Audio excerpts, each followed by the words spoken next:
దేవుని నామమునకు మహిమ కలుగును గాక. ప్రభునందు ప్రియులరా, మన ప్రభువు రక్షకుడునైన క్రీస్తు యేసు పరిశుద్ధ నామములో మీ అందరికీ శుభములు. 5వ తేదీ ఆగస్టు మాసము 2025వ సంవత్సరం. ఈరోజు దేవుడు నిన్ను ప్రేమించి నీకు ఇస్తున్న అద్భుతమైన వాగ్దానం, నేను అరణ్యములో త్రోవ కలుగు చేయుచున్నాను. నేను అరణ్యములో త్రోవ కలుగు చేయుచున్నాను. యెషయా గ్రంథము 43వ అధ్యాయము 19వ వచనం. పూర్తి వచనము, ఇదిగో నేను ఒక నూతన క్రియ చేయుచున్నాను, ఇప్పుడే అది మొలుచును, మీరు దానిని ఆలోచింపరా? నేను అరణ్యములో త్రోవ కలుగు చేయుచున్నాను, ఎడారిలో నదులు పారచేయుచున్నాను. ఇది వాగ్దానం. ఇంగ్లీష్లో న్యూ లివింగ్ ట్రాన్స్లేషన్ చాలా సింపుల్ గా మనం చదువుకుందాం. Isaiah chapter 43 verses 9. For I am about to do something new. నేను కొత్త కార్యం చేయాలని ఆశపడుతున్నాను. See, I have already begun. నేను ఆల్రెడీ ఎప్పుడో ప్రారంభించాను. ఆయన ప్రారంభించి మన కంటికి కనబడదు. Okay, do you not see it? మీరు ఇంకా దానిని చూడలేకపోతున్నారా? I will make a pathway through the wilderness. నేను అరణ్యములో త్రోవని కలుగ చేయగలను. I will create rivers in the dry wasteland. నేను ఎడారి వంటి స్థలములలో కూడా నదులను నేను పారచేయగలను. రైట్, మనము వాక్యము నేర్చుకుంటే ప్రభునందు ప్రియులరా, ఇప్పుడు మనము ఏ విధంగా నేర్చుకోవాలి? మొట్టమొదటిది నూతన క్రియ అన్నాం కదా. దేవుడు సమస్తము నూతనంగా చేయగలడు. నీ జీవితాన్ని అనుక్షణము కూడా నూతన పరుస్తున్నాడు దేవుడు. అంటే ఒక్క క్షణములో దేవుడు ద క్రియేటర్ అని చెప్పొచ్చు, రీక్రియేటర్ అని చెప్పొచ్చు, డీమర్ అని చెప్పొచ్చు, రిడీమర్ అని చెప్పొచ్చు. అంటే ఆయన ప్రతి విషయంలో కూడా ఒక నూతన గీతము, నూతనమైన కార్యము, నూతనమైన ఆలోచనలు, నూతనమైన హృదయము. అంటే పాతవి గతించెను. ఈరోజు బైబిల్ నిండా ఏమి ఉంది అని మనము ఆలోచిస్తే, ఆదాము ఎప్పుడైతే పాపం చేశాడో దేవుడు కయీను హేబెల్ని ఇచ్చాడు. అయితే కయీను ఎప్పుడైతే హేబెల్ని చంపేశాడో హేబెల్కు ప్రతిగా దేవుడు షేతుని ఇచ్చాడు. ఇక్కడ ఐజయా 43:18 ఏముందంటే ఇంగ్లీష్లో ఈ విధంగా ఉంది. Forget all that. It's nothing compared to what I am going to do for you. అవన్నీ మర్చిపో, ఎందుకు బాధపడుతున్నావు? నేను నీకు చేయబోవు దానిని గూర్చి అస్సలు నీవు ఎందుకు చింతపడుతున్నావు? నేను ఇదిగో గొప్ప కార్యము, గొప్ప కార్యము, గొప్ప కార్యము నీ పక్షాన చేయబోతున్నాను అని దేవుడు ఇక్కడ స్పష్టంగా చెప్తున్నాడు. అంటే మనము తెలుగులో ఏమనుందంటే ఐజయా 43:18, మునుపటి వాటిని జ్ఞాపకము చేసుకొనకుడి, పూర్వకాలపు సంగతులను తలంచుకొనకుడి. అంటే ఎప్పుడైతే నువ్వు జరిగిందే ఎత్తుతావా, అయితే ప్రేమను వృద్ధి చేయలేవు. ప్రేమను వృద్ధి చేసేవాడు జరిగింది ఎత్తడు. ఎప్పుడు కూడా అదా అయితే అయింది, టేక్ ఇట్ ఈజీ యార్, లైట్ లేలో యార్, చల్ విల్ డూ సంథింగ్, కుछ भी करेगा. ఆ విధముగా అంటే లైక్ ఏ న్యూ సన్షైన్, నీలో ఒక నూతనమైన వెలుగు, నూతనమైన మార్గము, నూతనమైన ఆలోచన, నూతనమైన ధైర్యం నూతనముగా కలగాలని పరిశుద్ధ గ్రంథము నిండా కొరింథీయులకు రాసిన 2వ పత్రిక 5వ అధ్యాయం 17వ వచనం. కాగా ఎవడైనను క్రీస్తు యేసునందున్న వాడు నూతన సృష్టి, పాతవి గతించెను. యెషయా గ్రంథం 42:8వ వచనం. దేవుని యొక్క వాక్యం సెలవిస్తుంది, మునుపటి సంగతులు సంభవించను కదా, క్రొత్త సంగతులు తెలియచేయుచున్నాను, అవి జరగక ముందే నేను నీకు తెలియపరచబోతున్నాను. ప్రకటన గ్రంథము 21:5. ఇదిగో సమస్తము ఆయన నూతనమైనవిగా చేయుచున్నాడు. కాబట్టి ప్రభునందు ప్రియులారా, యెషయా 48:6, నీవు ఇంకా ఎందుకు పాత వాటినే పట్టుకుని ఉన్నావు? తెలియని కొత్తవైన మరుగైన సంగతులు. అందుకని యెహెజ్కేలు 36:26 ఏమంటున్నాడు? ఇదిగో నేను నీకు నూతన హృదయము, నూతన ఆత్మ, నూతన స్వభావం సమస్తము నేను నూతనముగా చేయుచున్నాను అని చెబుతూ ఏమి చెబుతున్నాడు ఇక్కడ? నీవు దీనిని చేసినని కాక జనులు గుర్తించేటట్లుగా ఈ కార్యము యెహోవా చేసినని, ఇశ్రాయేలు పరిశుద్ధ దేవుడు దీనిని ఆయన మాత్రమే చేయగలడని మనుష్యులు ఆ కార్యము చూసి నిన్ను గుర్తించడమే కాక నిన్ను నిలబెట్టిన వాడిని నేనని నా యందు విశ్వాసం ఉంచుతారు. కాబట్టి వాక్యంలోనికి వెళ్ళే ముందు ఇంకొక వాక్యం చదువుకుంటే యెషయా గ్రంథము 65:17 ఇదిగో నేను క్రొత్త ఆకాశము క్రొత్త భూమిని, అంటే మునుముటి, అంటే దేవునికి ఇప్పటి వరకు నీ జీవితంలో జరిగింది అనవసరం. 75 సంవత్సరాలు అబ్రాము జీవితంలో ఏం జరిగిందో దేవునికి అనవసరము. పదా నీ కోసం నేను గొప్ప కార్యములు చేయబోతున్నాను అంటున్నాడు.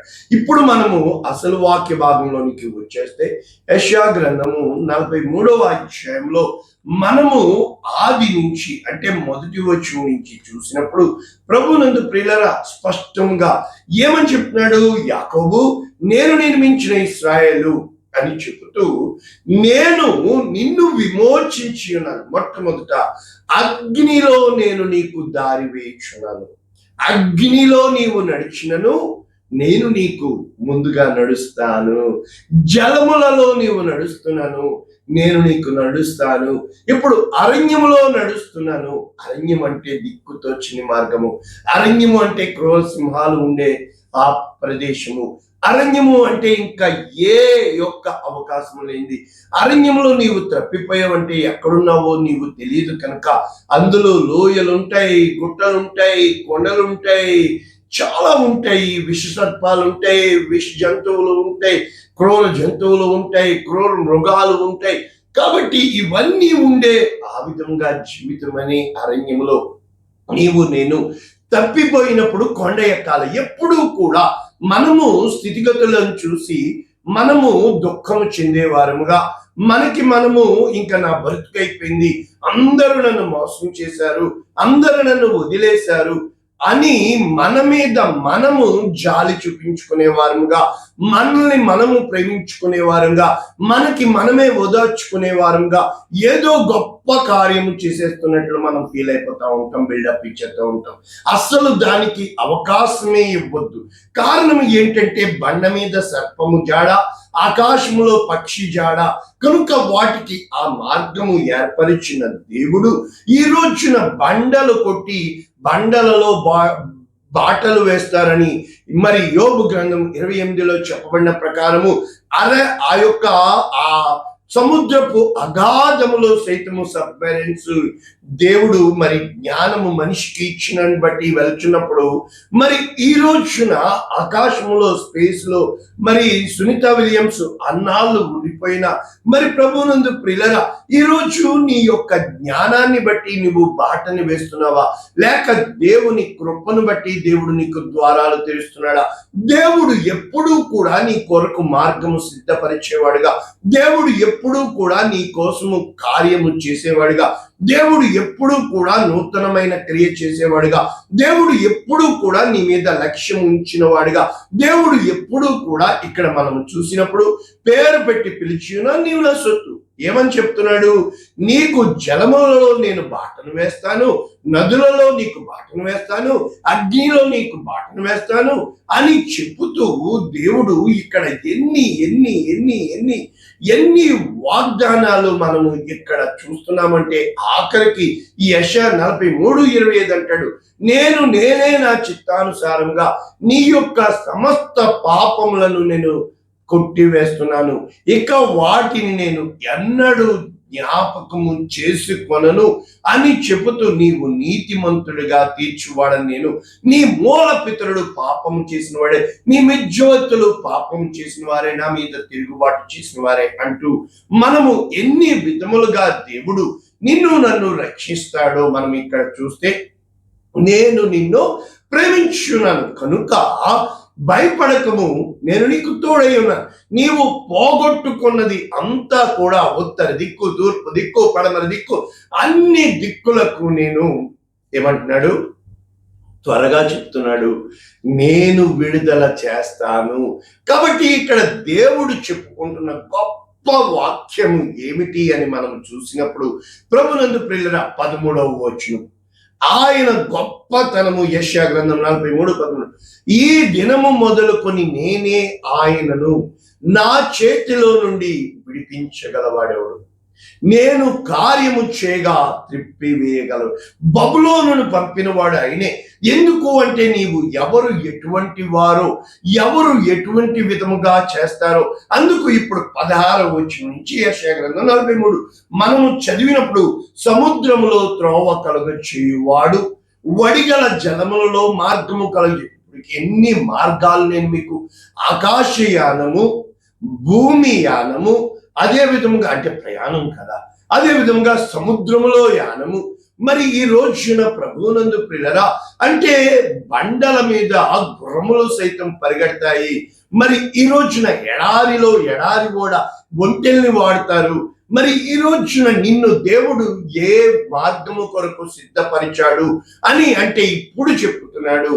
దేవుడు అరణ్యము వంటి నీ జీవితములో, అంటే నీ చుట్టూ ఉన్న ప్రజలు, అప్పటి వరకు నీ గుంపు అన్న వీరే, నీకు తెలుసా 2 వాక్యాలు మనం నేర్చుకుంటే, ఆ యొక్క నోవహు కాలంలో దేవుడు సమస్తము నాశనం చేశాడు.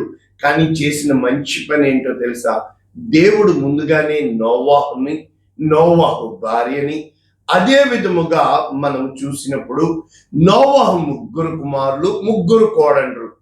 కాబట్టి జతలు జతలుగా ఆ యొక్క పక్షులు మాత్రమే కాదు, జంతువులు మాత్రమే కాదు, ప్రాకిడి ఆ యొక్క జంతువులు, పురుగులు మాత్రమే కాదు, మనుష్యులు కూడా వెళ్ళారు. కనుక వారు వచ్చినప్పుడు షేము, హాము, యాపేతు వలన సంతానములు భూమి మీద, మరి షేము నుంచి అబ్రహాము వచ్చినట్లు చూడగలుగుతున్నాం. కానీ లోతు ఉన్నప్పుడు, సుధమ గొమొర్రా నాశనం చేసినప్పుడు దేవుడు లోతుని, అదే విధముగా లోతు యొక్క భార్యని, 2 కుమార్తెల్ని బయటికి తెచ్చాడు. కానీ అప్పటికే 2 కుమార్తెలకు కూడా అక్కడ వివాహములు సిద్ధపరిచారు. కానీ అల్లులు నాశనమునకు పాత్రుడు, వారు రాలా. కానీ తండ్రితో చేయకూడనిది చేసి బెన్నమ్మి అమ్మోని అని అమ్మోనీయులు, అదే విధముగా మోయాబు అని మోయాబీయుల్ని, వారు అక్రమ సంతానాన్ని తండ్రి ద్వారా కూడని కార్యాన్ని చేసినట్లు మనం చూడగలుగుతున్నాం.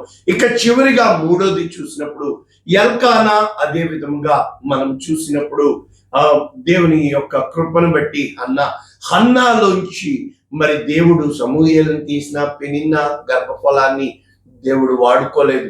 మనము ఎలీమెలెకు, ఆ యొక్క మనము మనోహాతిల్యాను మనము చూసినప్పుడు ప్రభువునందు ప్రియులారా, అక్కడ మనము కూడా చూడగలుగుతున్నాము రూతు, ఓర్పాని. అయితే ప్రభువునందు ప్రియులారా, అక్కడ 2 ఆడవాళ్ళు వెనక్కి వస్తున్నట్లు, అంటే అక్కడ ఆ యొక్క నాశన పట్టణము నుంచి మరి ఏ విధముగా నోవహు, నోవహు భార్య, 3 కుమారులు, 3 కోడళ్ళు వచ్చారు. నాశనం అయిపోయిన తర్వాత లోతు కుటుంబము, లోతు తన 2 కుమార్తెలు వచ్చారు నాశనం అయిపోయాక. కానీ ఇక్కడ ఆ యొక్క కథ మనం చూసినప్పుడు ఎలీమెలెకు విషయంలో వారు 3 ఎలీమెలెకు మరి ఏ విధముగా ఆ యొక్క మనం చూసినప్పుడు మహలోను, కిల్యోను చనిపోయారో ప్రభువునందు ప్రియులారా, మరికి రూతు, ఓర్పా, నయోమి వెనక్కి వస్తున్నప్పటికీ ఓర్పా తిరిగి వెనక్కి వెళ్ళిపోయింది.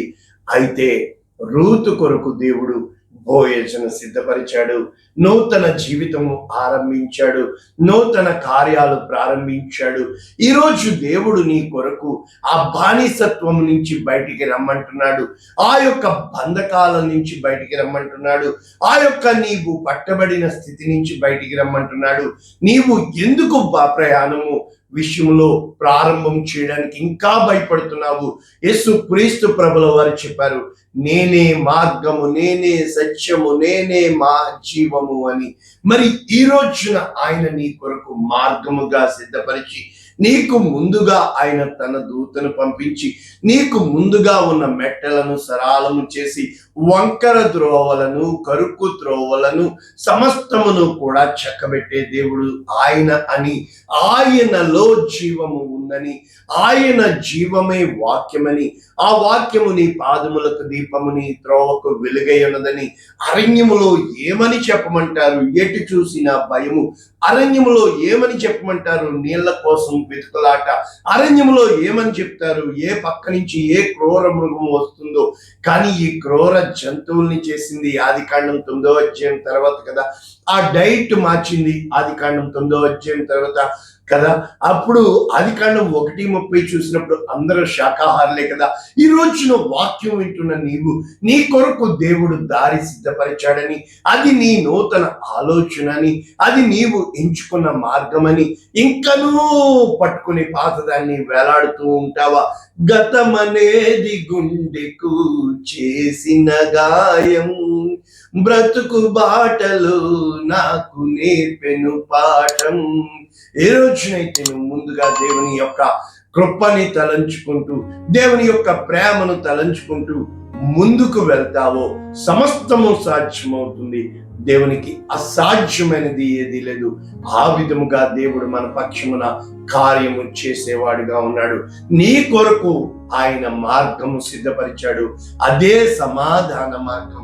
తండ్రికి మనము చేసిన పాపం వలన దూరం అయిపోయినప్పుడు, మన అతిక్రమముల వలన పాపముల వలన పడి చచ్చిన వారమై ఉంటుండగా క్రీస్తుతో కూడా మనల్ని బ్రతికించెను. కాగా క్రీస్తు యేసునందు ఎవడైనా ఉన్న ఎడల వాడు నూతన సృష్టి, పాతవి గతించెను, సమస్తము నూతనమైన. రండి, నూతనమైన మార్గంలో వెళ్దాం. రండి, నూతన జీవం పొందుకుందాం. రండి, నూతన ధైర్యం పొందుకుందాం. రండి, నూతన మనస్సు, రండి, నూతన స్వభావం తెచ్చుకుందాం. యేసు క్రీస్తుని పక్షమును నుండగా నీకు విరోధి ఎవడు? ఆయన నీ చెయ్యి పట్టుకుని నడిపిస్తుండగా నిన్ను దాటి వెళ్ళగలవాడెవడు? ఆయన కార్యము చేయగా దాన్ని త్రిప్పి వేయగలవాడెవడు? ఆయన మూయిగా ఎవడు తెరవలేడు, ఆయన తెరవగా ఎవడు మూయలేడు. కనుక తాళపు చెవులు పట్టుకుని నీ కోసం ఆయన సిద్ధంగా ఉన్నాడు. మార్గము సరళం చేసి సిద్ధంగా ఉన్నాడు. రా, బయటికి రమ్మని ఈ రోజు పిలుస్తున్నాడు. వస్తావా? ప్రార్థన చేసుకుందామా? పరిశుద్ధుడా, ప్రేమ కలిగిన తండ్రి, విత్తబడిన వాక్యమును నిండాలుగా దీవిస్తూ అనేక మందికి ఆశీర్వాదంగా క్షేమని, ఇంకనూ పాత పద్ధతులు పట్టుకుని వేలాడుతున్న వీరినైనా, ఇంకనూ పాత స్వభావం కలిగిన వీరినైనా ఒక్కరినైనా ఈ రోజు ఈ వాక్యం ద్వారా ఉత్తేజింప చేయమని యేసు శ్రేష్టమైన నామమున దీవిస్తున్నాము తండ్రి. Amen. God bless you all. దేవుడు మిమ్మల్ని దీవించుగాక. ఆమేన్.